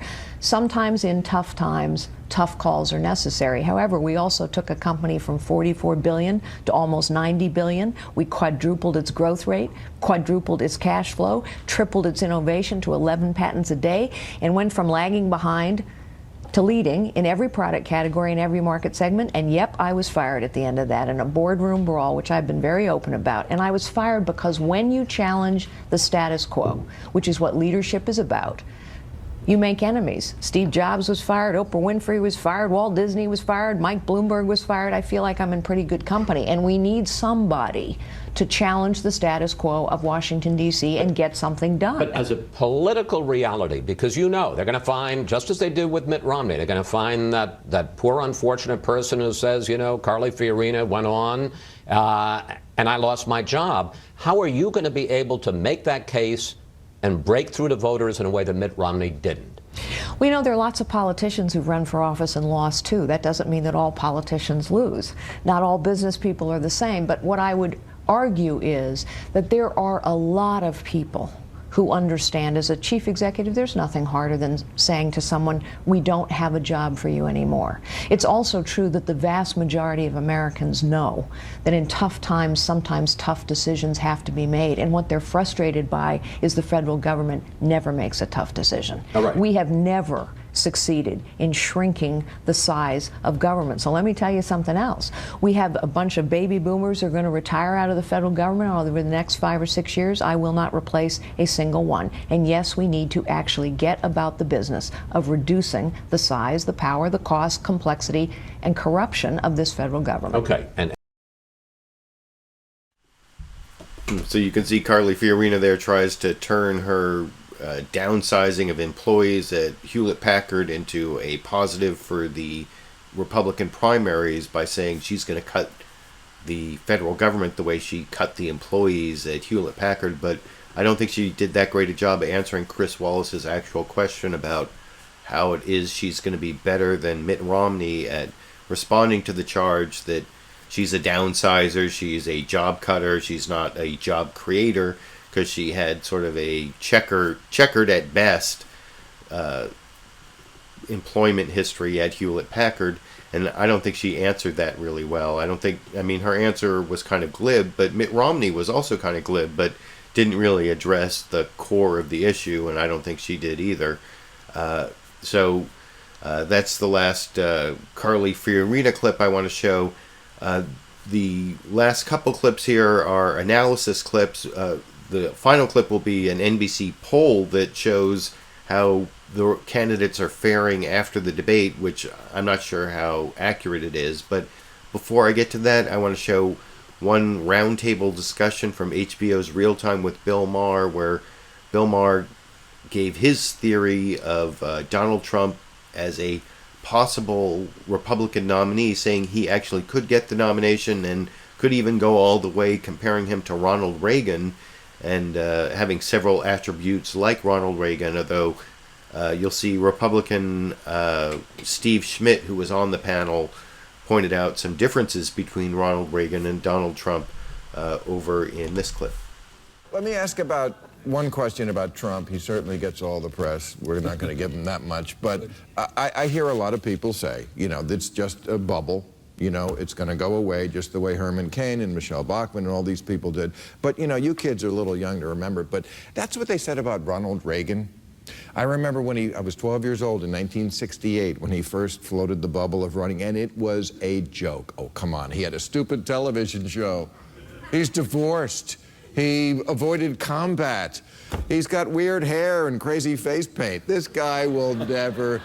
So for all those people who say Donald Trump could not go all the way, I don't think they're right. They didn't say he would get this far. And obviously, I don't know what the results are from last night, but Fox tried to put a stake in him, and I don't think they did. I agree with you completely. Crazy to dismiss his chances to be the Republican nominee. When you have 17 candidates in the race, he's polling at 25% right now. He may collapse, but he may not. And you can certainly be the Republican nominee getting 25, 26, 27% of the vote. And his message is powerful, which is our leaders in Washington are incompetent. The country is falling apart. I'm going to fix it and make America great again. He's not talking about policies. A lot of what he says is nonsense talk, but he is saying things. Steve, listen. He is saying, other than the fact that he has no policies, he is saying out loud what millions of people across this country are screaming at their television sets every night. And the notion he can't win, I think, is dead wrong. But like take, for example, what he said about Obamacare. I will repeal it and replace it with something terrific. Yeah. Right. Is that... the best way to describe something terrific. The best way to describe his rhetoric and policy, it has the form and substance of fog. There is simply no there. There's nothing real about this. But do people care? I think this is wearing thin. I thought last night was the beginning of the process of decoupling ourselves from him. And I think once the media starts focusing on the other candidates, that's when he begins to shrink. And I just see that as inevitable. Respecting your example of Reagan, this is no Reagan, and I'm not here celebrating Reagan, but there were a little more principles attached to Reagan's approach to governing. Yeah, he was a little better than something terrific. So, yeah, that last comment was Lieutenant Governor of California, Gavin Newsom, and I'm going to have a clip of him at the end talking about marijuana legalization in California, possibly on the ballot in 2016. But he's the one who pointed out the difference between Trump and Reagan. And, you know, I've heard Trump cite Reagan saying Reagan started off as a Democrat, and he was also a union leader, and eventually became more conservative. But before Reagan became president, he had been a conservative for quite a while and had run for president as a conservative, and even did that like GE. What was it? I can't remember the exact show, but he like talked about the evils of socialized medicine when they were trying to get Medicare, and so he had been a conservative for quite a while, much longer than Donald Trump. So I do believe that there are definite differences, and some of the it's kind of a glib, I guess, is the word of the day. The Bill Maher comparison between Donald Trump and Ronald Reagan was kind of glib, but there are some problems with it. And in terms of how the debate is actually affecting the race, I want to show this last clip on the Republican field. I know I'm almost 90 minutes into the show on the first topic, but here's Chuck Todd on NBC's Meet the Press showing a quick NBC SurveyMonkey survey that apparently is scientifically accurate if you listen to how Chuck Todd introduces it, but I didn't have time to check it out. But it seems a little suspicious in terms of the way, whether this is scientifically weighted or not, because it was done online, which I don't know how they worked that out. But here's that last clip on the Republican field showing who won and who lost and what the new standings are. And especially look for Ted Cruz in this clip. Because guess what? You may be surprised at who Republican voters thought won. According to our scientifically weighted survey among some randomly selected respondents online through our partnership with SurveyMonkey, 22% of Republican voters thought Carly Fiorina won the debate because of her standout performance in the so-called happy hour debate, not somebody who was on the main stage. Meanwhile, Donald Trump came in second. Rubio, Cruz, Carson, and Huckabee rounded out the top six. At the bottom of the Who Won list, by the way, Paul, Walker, Bush, Christie, and Kasich. Now, we also asked, who lost the debate? Well, guess what? While Trump was second on Who Won, he was number one on this list of who lost, followed not so far behind there, Rand Paul, Jeb Bush, Chris Christie, and Lindsey Graham, the top five on the Who Lost. So, where does the race stand right now? Donald Trump sticking right there with his 1 in 5 support, nearly 1 in 4 now of Republican voters, 23%. But the shake-up post-debate, Cruz in second at 13, Carson at 11, Fiorina, her highest national poll showing of any survey I've seen, 8%. Marco Rubio tied with her at 8%. In the back of the pack, by the way, you'll see some former frontrunners, Bush and Walker. Then you have Paul, Huckabee, Kasich, and Perry rounding out the top 12. Coming up later. But you see there at the end how Ted Cruz is in second place in this NBC poll. I don't know how accurate it is, but I actually, having watched the debate, I thought Ted Cruz is a fairly good debater. I think he used his time well, and Ted Cruz and Mike Huckabee are basically the two who have refrained from attacking Donald Trump, and mostly, or I think they're the two, and there are a couple others who just don't want to talk about him, but I think Ted Cruz is trying to position himself to take Donald Trump's voters if Donald Trump implodes or something, that this attack on Megyn Kelly, darling of the conservatives, is actually going to be the end of Donald Trump. The end of Donald Trump has been forecast quite a while now, and at least if you believe that NBC poll there, he's still the front runner. And this last debate has kind of moved around who the top 10 are. It's very different from who the top 10 were just in this debate, but we'll see if other polls actually confirm that NBC SurveyMonkey online scientifically weighted poll, whatever that means. And anyway, having spent almost 90 minutes on the Republican half of the 2016 campaign, I want to do a couple quick clips on the Democratic side. This is actually on Bernie Sanders having this rally in Seattle that was interrupted by BlackLivesMatter's activists. And this first clip is from CNN. It's sort of a composite clip. First, they show Bernie Sanders' reaction after he was interrupted and left the stage. That's about half of this clip that's about a minute long. And then the second half is actually a sort of an extended clip of the incident itself, where Bernie Sanders is trying to talk and then he waits for a while and then he just gives up and leaves, which is basically what happened over in this clip.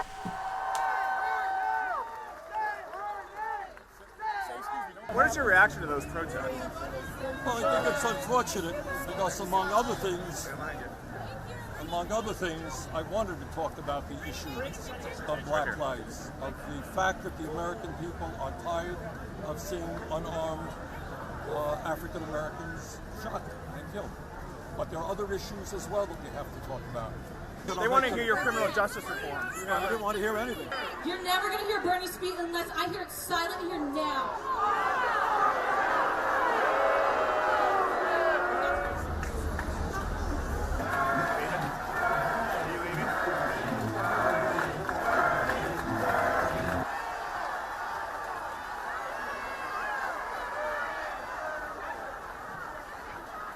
All right. This is not the ending that we hoped for. This is not what we wanted.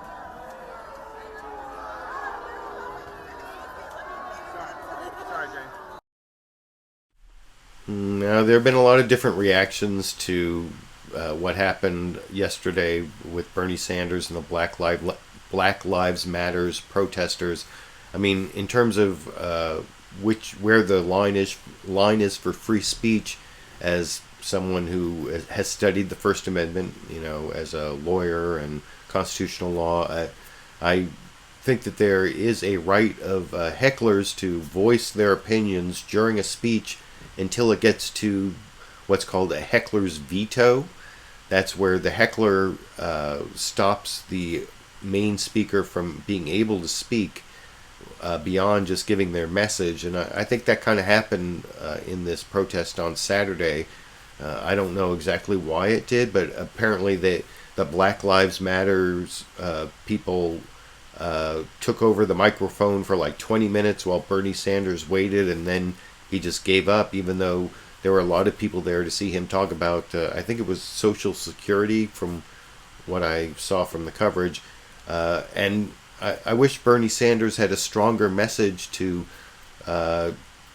respond to what the Black Lives Matter people are asking about. I thought actually New Jersey Senator Cory Booker had a much stronger answer on that issue when he was over on This Week with George Stephanopoulos, talking to George Stephanopoulos, and he even talks about a lot of the things that you can see in the book The New Jim Crow by Michelle Alexander, talking about how our criminal justice system is kind of a system of racial control, and that's kind of at the end of the answer that starts with Cory Booker defending Bernie Sanders while saying he's supporting Hillary Clinton on ABC this morning here. Right now, we've seen the rise of this Black Lives Matter movement over the last year as well. It's gaining some steam, and there was a moment last night. Bernie Sanders was out in Seattle where he was trying to speak. I want to show you where he was actually talked down by members of the Black Lives Matters protest. That is the only way you can speak. Don't back up. Whatever you do, don't back up. We will fight for Black lives no matter what it takes. Is he getting fair treatment there, and what more should be done to address this issue? Well, two things. First of all, Bernie Sanders is a friend and a colleague. I'm supporting Hillary Clinton in this election, but Bernie has become somebody I have tremendous respect for, and is an ally of mine in addressing issues in the United States Senate that affect minority communities, and he has a long record of civil rights. But the anger you saw there from the protesters, this is a legitimate a degree of frustration in this country, in a nation that has yet to confront what I believe are persistent civil rights issues, human rights issues. And you mentioned in the criminal justice system, so now we know that we see there's some states where 1 in 5 Black Americans don't have a right to vote because of this mass felony disenfranchisement. But that's just one thing. We have an overall prison system where we see that there's no difference in America between blacks and whites, between minorities and whites in using drugs. In fact, there's no difference in dealing drugs. Some studies show that young whites have more of a chance of being drug dealers.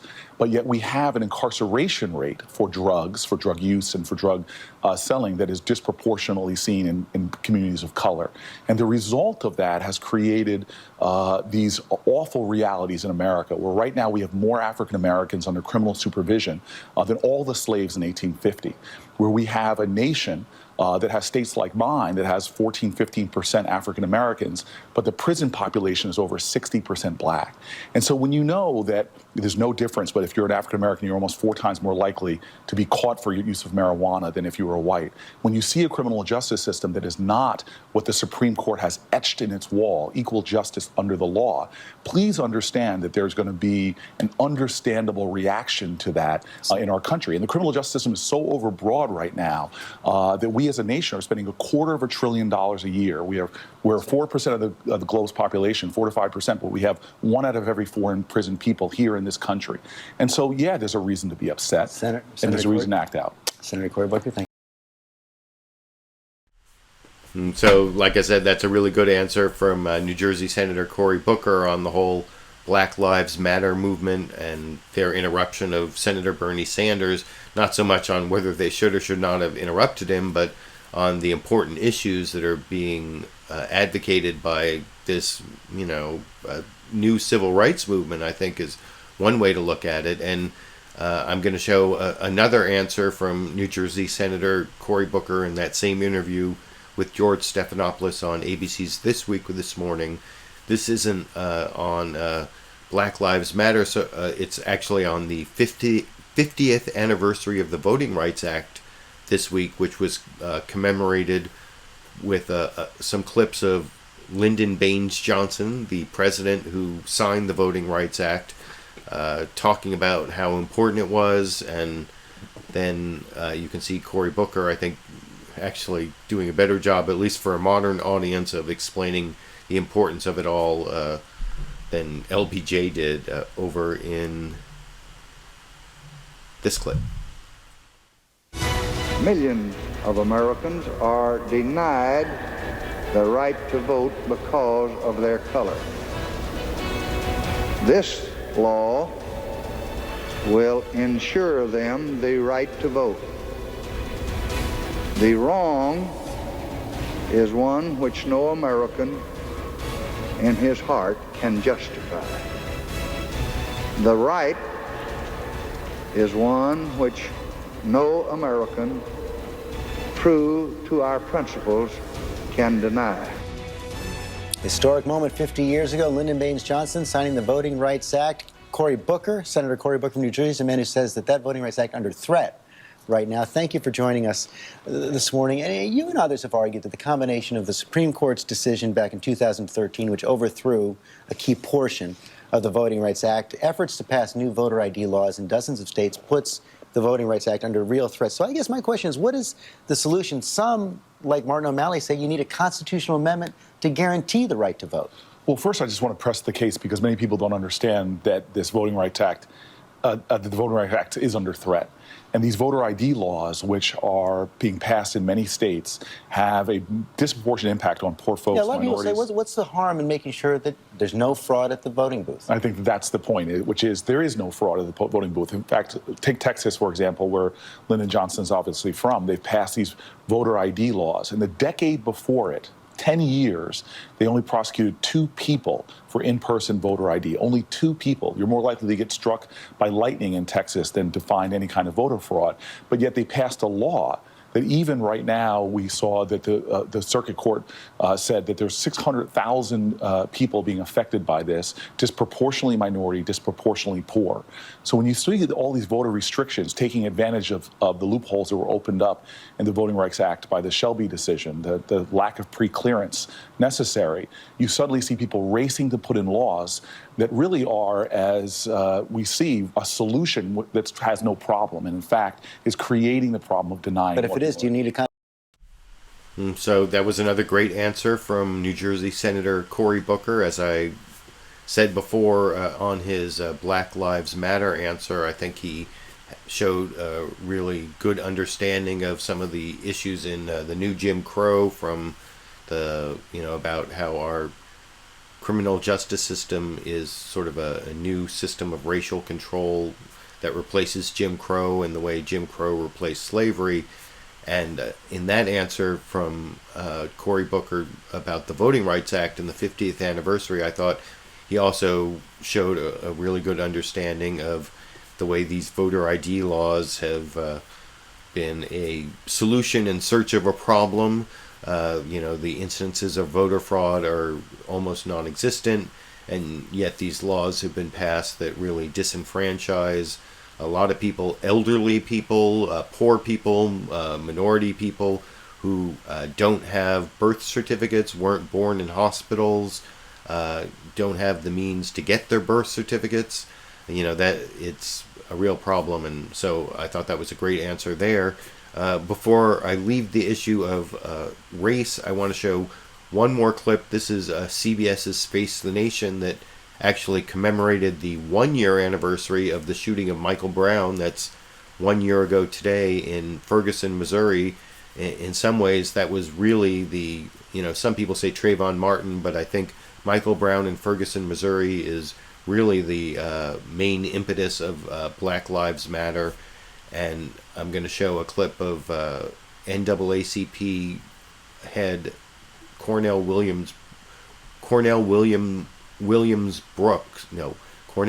Brooks on CBS's Face the Nation, sorry about that, talking to John Dickerson about the 1-year anniversary of Ferguson and talking about how it's really changed attitudes across the country, and hopefully those changed attitudes will lead to new legislation that hasn't happened yet over in this clip. 1 year ago today, a young black man by the name of Michael Brown was shot and killed by a white police officer in Ferguson, Missouri. The incident sparked riots last summer and a debate over race and policing that is still going on today. Cornell William Brooks is the president of the NAACP. Welcome, Mr. Brooks. Good morning. What's changed since Ferguson? In the years since Michael Brown tragically lost his life, there's been a seismic shift in American attitude, but only a glacial shift in legislative action. So we have seen 60% of Americans assert that they believe that it's important for there to be fundamental change with respect to equal rights in this country. But in terms of legislative action, 40 legislatures have taken up some measure of holding police departments accountable, but only a tiny fraction of which have actually moved toward holding police departments accountable.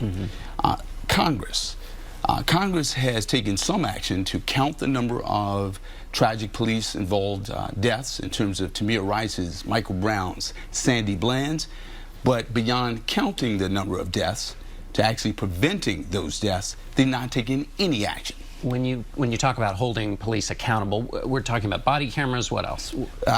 Body cameras, independent prosecutors, retraining our police departments to ensure that they use the most effective techniques.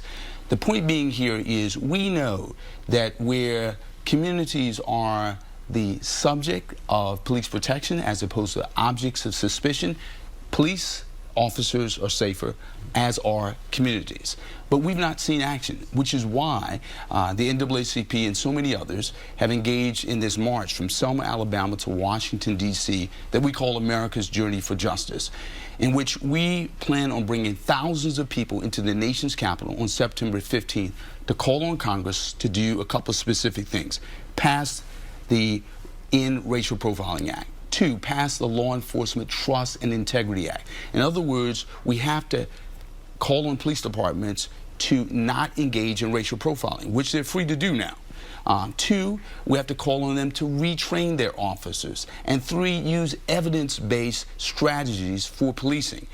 These things that we're calling on Congress to do are in fact time-tested and work, but we've got to have action. So like I said, that's pretty good summary from the head of the NAACP, Cornell William Brooks, about what the next steps should be for the Black Lives Matter movement and what the legislation necessary to implement more accountability for the police. I thought it was worth showing, and you can let me know in the comment section what you think of that summary or what you think about those goals for police accountability and the movement. I want to move on now to the next topic. So the ongoing discussion over this Iran deal has been in the news. It's been kind of eclipsed by Donald Trump and whether Megyn Kelly had her period or not, believe it or not. But I want to show a couple quick clips on the negotiations and the congressional dealings on the 5+1 agreement between the U.S. and some European, and China's in there, and Russia, and France, and the UK, and Germany are the 5+1 is the U.S. and Iran have negotiated this deal on Iran's nuclear program and getting rid of the sanctions. And the first clip I want to show is from Senator Bernie Sanders, also on Face the Nation, where John Dickerson asked him a question about the way Obama's trying to sell the deal, and Bernie Sanders, who is in favor of the deal, did sort of quibble with the way President Obama's trying to sell it. I think this may be the clip where he compares the Republicans who are against the deal to the Iranian hardliners who are chanting "Death to America," something like that, over in. Let me make sure I get over in this clip. Nuclear deal. President Obama this week, in making his pitch for it, he said this. It's those hardliners chanting "Death to America" who've been most opposed to the deal. They're making common cause with the Republican caucus. Well, let me just say this. Clearly, our goal, and what the President and Secretary Kerry have been working on, is to do everything possible to see that Iran does not get a nuclear weapon, which would destabilize incredibly that entire region of the world. And it's something that should not happen. I believe that we have got to go through every possible effort in order to make sure that we achieve that goal of Iran not having a nuclear weapon without going to war.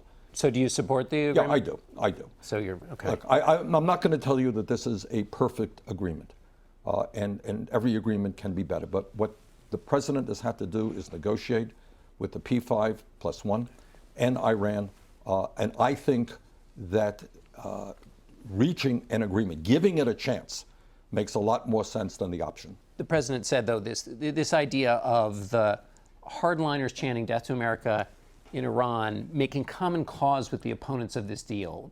I wouldn't frame it that way, but this is the way I would frame it. And this is what I saw recently in the Republican debate. It's so easy to be critical of an agreement which is not perfect, but the United States has to negotiate with other countries. We have to negotiate with Iran. And the alternative of not reaching an agreement, you know what it is? It's war. Do we really want another war, a war with Iran, an asymmetrical warfare that will take place all over this world, threatening American troops? I think that. So I think we go as far as we possibly can in trying to give peace a chance, if you like, trying to see if this agreement will work. And all we are saying is give peace a chance. I don't know. What's kind of interesting about the end of that answer from Senator Bernie Sanders is he was disagreeing with what President Obama said about comparing the Death to America crowd in Iran to the Republican caucus, who are also against the deal. But by the end of his answer, he's talking about how the people who are against the deal are actually for war. And that's the other thing that people, who are, moderates are supposedly upset with President Obama about saying, or at least that's the basis of the question over on NBC's Meet the Press, where Chuck Todd had on a Democratic senator from Missouri, Claire McCaskill, who's still undecided, and Chuck Todd said, eventually you'll see, gets her to say that President Obama went too far. In the clip he shows at the beginning of this question of President Obama comparing the people who are against the Iran deal to the people who are for the Iraq war. And, Democratic Senator Chuck Schumer from New York just in the last couple days came out against the deal. But you can see Claire McCaskill take an opportunity to attack the Republicans who were reflexively against the deal before also saying that President Obama went too far in his rhetoric over in this clip. Get your reaction to how the president is campaigning for this deal. Let me play a clip from his speech earlier this week. You are going to hear a lot of arguments against this deal, backed by tens of millions of dollars in advertising.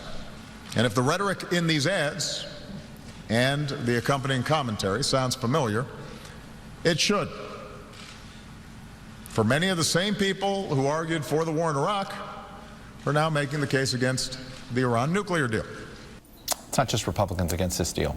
Chuck Schumer, I mean, he's making almost a warmonger argument here. Is that fair?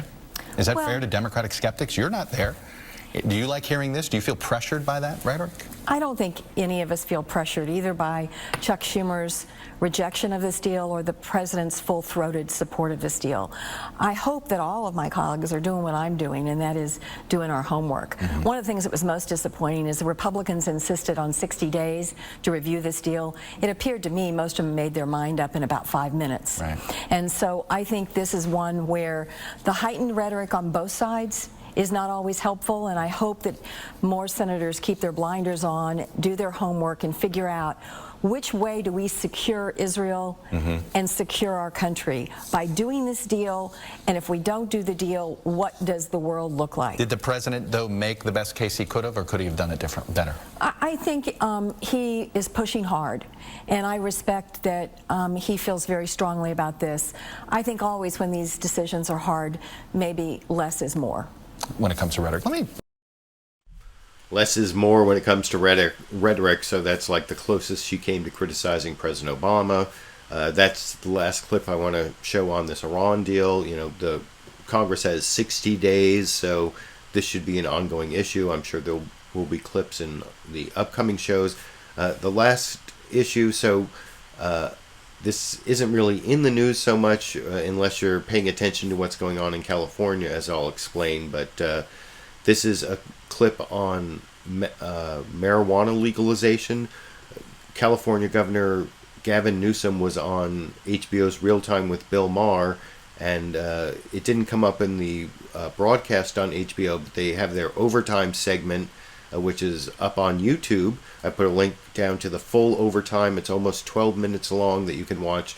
This is like the last 2 minutes, pretty much, of the overtime, where someone online asks a question about legalization of marijuana, and Lieutenant Governor Gavin Newsom is actually serving on this blue ribbon commission here in California that's going to put a measure on the ballot in 2016.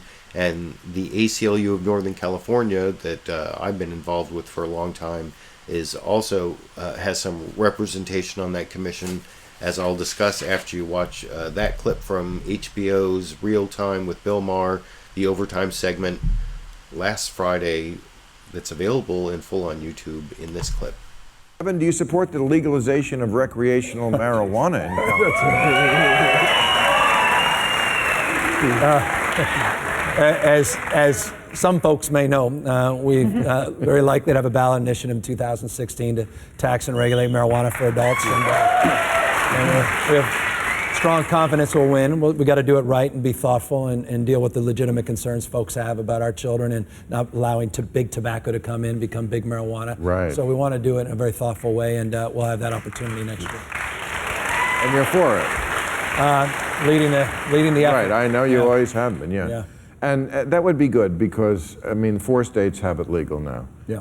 California, which has been on the forefront of so many things, has been lagging on this. We weren't close to being first on gay marriage.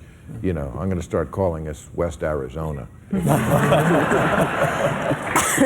the thing about it is marijuana is already legal in California in the way that you used to have to buy a beer in Utah, right? You have to sign up for the membership club, Is and then that they right, would in pour Utah? you a drink. Wow. California, you have to jump through the hoop. You get your prescription, and you get it. And I think as a country, is this really what we want to spend $50 billion a year on?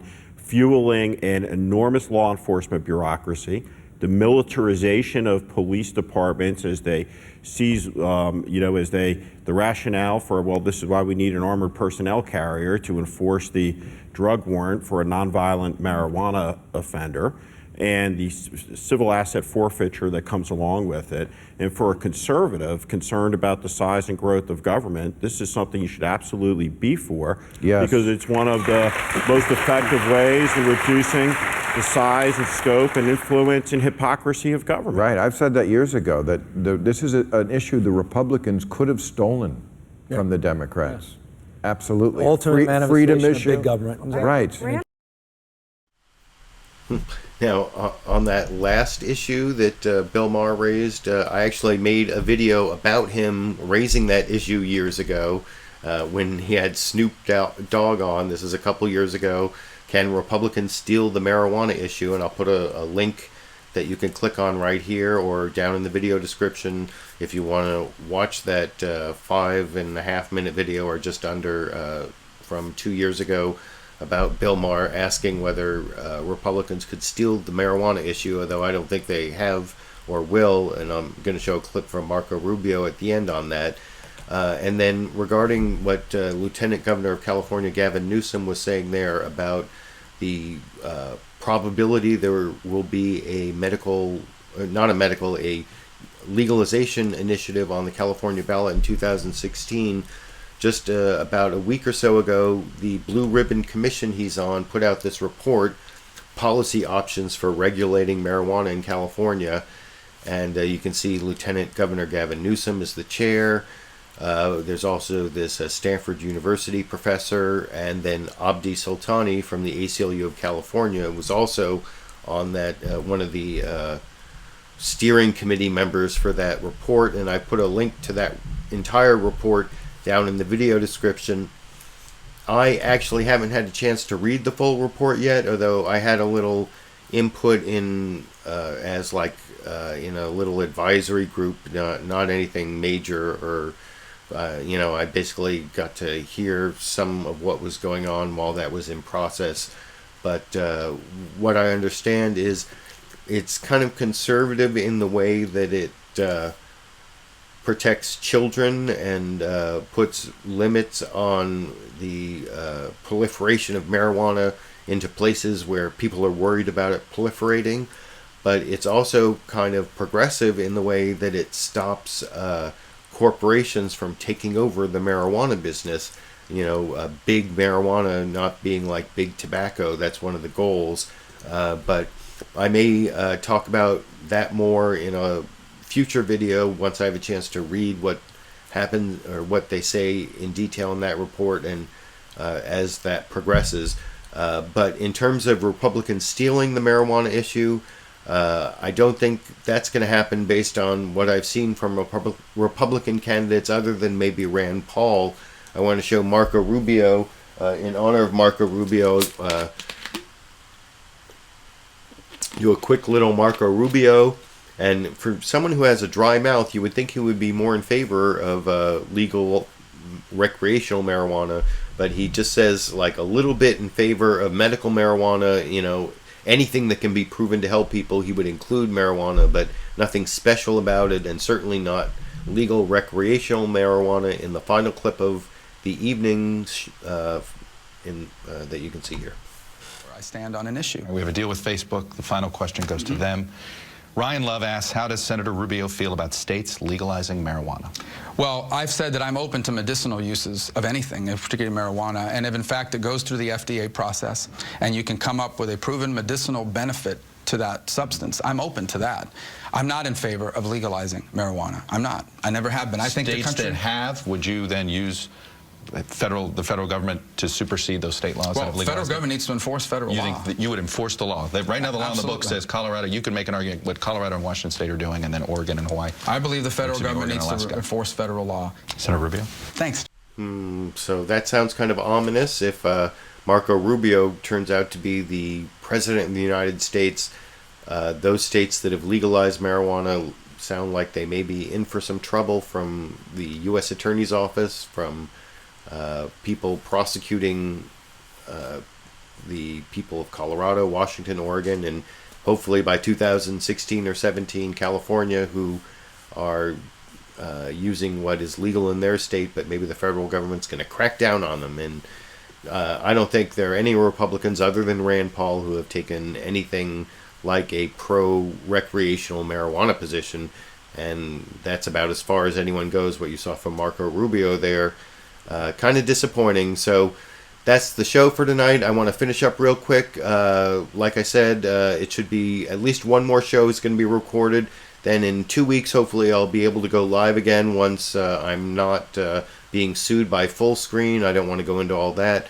But if you want to support me in this time of privation, you can support me on Patreon. A link in the video description to become one of my patrons, or on the LiberalViewer channel page, there's a direct support through fan funding. I will be seeing you all next week, Sunday evening, when I upload my non-live but live perform video. Hopefully I'll have something uploaded that's edited, produced like I did this week. Until then, I'll be seeing you all around the internet.